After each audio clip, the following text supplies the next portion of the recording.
Berita Sumsel 24 jam hari ini, Dinas Perdagangan Kota Palembang bekerja sama dengan Badan Urusan Logistik Perumbulok di Pre Sumatera Selatan menggelar operasi pasar beras medium dan gula pasir di sejumlah pasar di Kota Palembang. Kegiatan ini dalam rangka menjaga stabilitas harga dan mengatasi kelangkaan bahan pokok di pasaran. Satgas OP Bulog, Jerry Dharma Putra mengatakan ada 7 titik pasar yang menjadi sasaran operasi pasar. Di antaranya Pasar Sekip, Pasar KM5, Pasar Tangga Buntung, dan Pasar Maskerbet. Selama OPKPSH ini, pihaknya menjual 2 komoditas dalam bentuk paketan seharga Rp70.000. Satu paketnya berisi beras 5 kg seharga Rp45.000 dan gula pasir 2 kg dengan harga Rp12.500 per kilogramnya. Hari ini kita ada giat apa nih Pak dari Bulog Pak? Kita dari Bulog ada kegiatan KPSH, operasi pasar. Kita bawa komoditi gula sama beras. Oke. Untuk harga jualnya berapa nih Pak? Untuk harga jual beras kita jualkan per 5 kilo. Satu 5 kilo itu Rp45.000 per petnya. Sedangkan untuk gulanya di harga Rp12.500 1 kilonya. Oke, itu kita boleh beli satuan, misalnya beras aja atau gula aja, atau belinya harus sepaket? Kebetulan kita bawa stok terbatas, kita bawa paketan jadinya. Oke. Jadi satu paket itu isinya 2 kg gula, 1 pack berasnya. Oke, berapa kita siapin stok untuk di Pasar Maskerbet ini Pak? Kalau ini untuk gulanya 500 kilo, untuk berasnya 2 ton. Oh, berasnya 2 ton? Berasnya 2 ton. Oke, ada berapa titik Pak nantinya kita akan melakukan? Rencananya kalau menurut jadwal itu ada sekitar 7 titik ya, 7 titik. 7 titik. Ini hari keberapa? Ini hari ketiga. Oh, 3. Berarti masih ada 4 titik lagi ya? Lagi, itu kerjasama dengan Kota Palembang, di Sprinda Kota Palembang. Oh, di Sprinda Kota Palembang. Ya. Dikatakan Jerry, hadirnya operasi pasar ini menarik antusias warga Kota Palembang. Di hari ketiga pelaksanaan, stok beras dan gula selalu habis diburu warga. Reporter dan juru kamera, Betanika Susmanda, palpres.com. Pemirsa, permintaan jeruk di supermarket mengalami kenaikan hingga 20%. Kenaikan permintaan jeruk terjadi selama pandemi COVID-19 sebagai usaha menambah imun tubuh. Jumlah kasus COVID-19 yang terus meningkat dalam beberapa pekan terakhir berimbas pada meningkatnya permintaan buah jeruk. Buah yang dikenal kaya kandungan vitamin C tersebut banyak dibeli oleh konsumen sebagai penambah imun bagi tubuh. Supervisor Foodmart Palembang Icon Mall, Eko Prasetyo mengatakan permintaan buah jeruk termasuk lemon mengalami kenaikan hingga 20%. Naiknya permintaan buah jeruk ini mulai terasa sejak awal Februari dan diperkirakan masih akan terus naik seiring kasus COVID-19 yang terus bertambah. Saat ini harga jeruk untuk jenis kino dijual seharga Rp20.000 per kilogram. Jeruk varian ini menjadi yang paling digandrungi oleh konsumen. Jeruk yang didatangkan dari Tiongkok ini dalam satu pekan habis 100 kg. Ada peningkatan permintaan buah-buahan nggak sih selama pandemi ini? Untuk minggu ini atau mungkin dalam kurun waktu 1 bulan ini memang ada peningkatan jumlah permintaan ataupun penjualan buah jeruk khususnya, karena dalam masa pandemi yang seperti sekarang ini sedang meningkat. Mungkin customer ataupun pelanggan yang masuk itu membutuhkan vitamin C yang banyak, jadi seperti lemon dan impor itu jadi jarang jadi sangat bagus buat. Reporter dan juru kamera Ella Sulistiana, palpres.com. Angka kebakaran rumah per tahun di Kabupaten Lahat terbilang tinggi. Untuk mengantisipasinya, setiap desa dirasa perlu menyediakan mesin jet pump atau pompa sebagai alat pemadam kebakaran yang cepat. Satu desa satu pompa dinilai Bupati Lahat Ciujang akan efektif dalam mengantisipasi kebakaran yang angkanya masih terbilang tinggi di Lahat. Saat ini menurut data tercatat sudah terjadi 40 kali kebakaran di lokasi yang berbeda. Sehingga setiap desa di Lahat diminta menyiagakan satu mesin jet pump atau pompa sebagai alat pemadam kebakaran.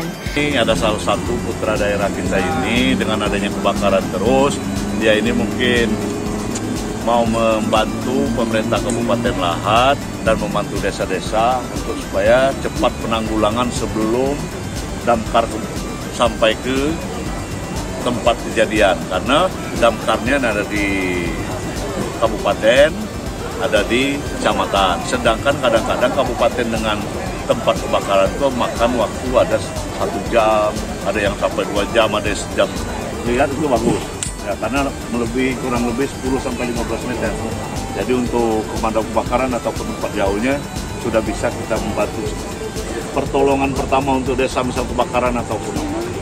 Sementara Idil Adha, Ketua Forum Kades Kabupaten Lahat menjelaskan upaya penanganan kebakaran rumah kerap terkendala, mulai dari lokasi kebakaran berada di tengah pemukiman padat hingga lokasinya yang jauh. Akibatnya, menurut Idil, mobil pemadam kebakaran kerap datang terlambat ke lokasi kebakaran. Oleh sebab itu, pemerintah desa diharapkan dapat menyediakan jet pump atau pompa untuk menjadi alat pemadam kebakaran jika suatu waktu terjadi. Selain mudah dioperasikan, jet pump juga cepat dalam menanggulangi kebakaran rumah maupun kebakaran lahan. Dari simulasi, mesin ini sangat mudah dioperasikan dan sangat mudah untuk dibawa ke gang-gang sempit. Sehingga tidak menjadi masalah kalau seandainya mesin ini ditarik ke gang-gang sempit yang tidak bisa dilalui oleh kendaraan. Reporter dan juru kamera Bernard Albar, Polpres.com. Berita terakhir Sumsel 24 jam hari ini. Warga desa Simpang Pelabuhan Dalam, Kecamatan Pemulutan, Kabupaten Ogan Ilir mengeluhkan air anak sungai Ogan yang keruh. Diduga disebabkan limbah pabrik beras. Tokoh pemuda desa setempat Zulkarnain mengatakan, air sungai yang keruh sudah berlangsung lebih dari 1 minggu. Kondisi ini dikeluhkan warga mengingat mayoritas penduduk desa menggunakan sungai tersebut untuk keperluan mandi, cuci, MCK. Kenapa? Ya jalan kami cuci, macam mandi di sinilah. Nah sekarang nih, ya kita keadaan dewe banyunya. Banyunya sangat putih, keruh, gatal.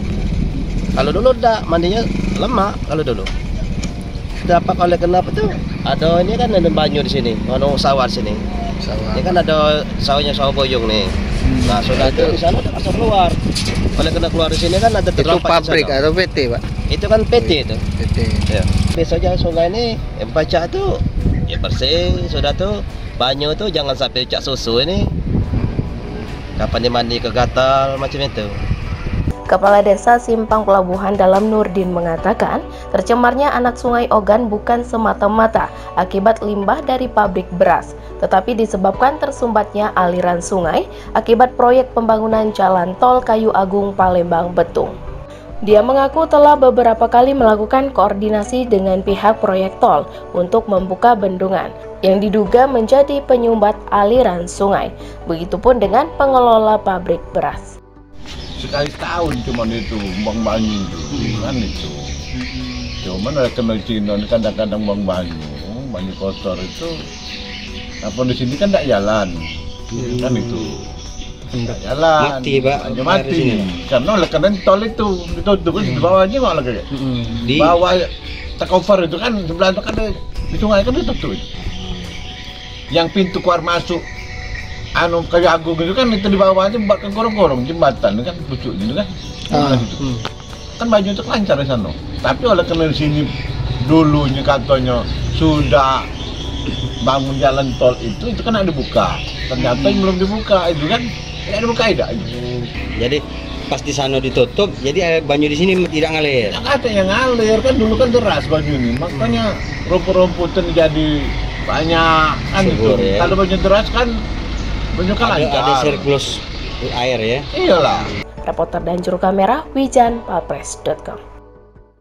Demikianlah berita Sumsel 24 jam hari ini. Jangan lupa untuk mendukung program kami lainnya di YouTube channel Polpres Official seperti podcast Cukup Pedas, Budak Lorong, Basing, Ternyata Bukan Mistis, dan Ruang Cerita bersama Kakak Juli. Saya Adelsana Sution, sampai jumpa.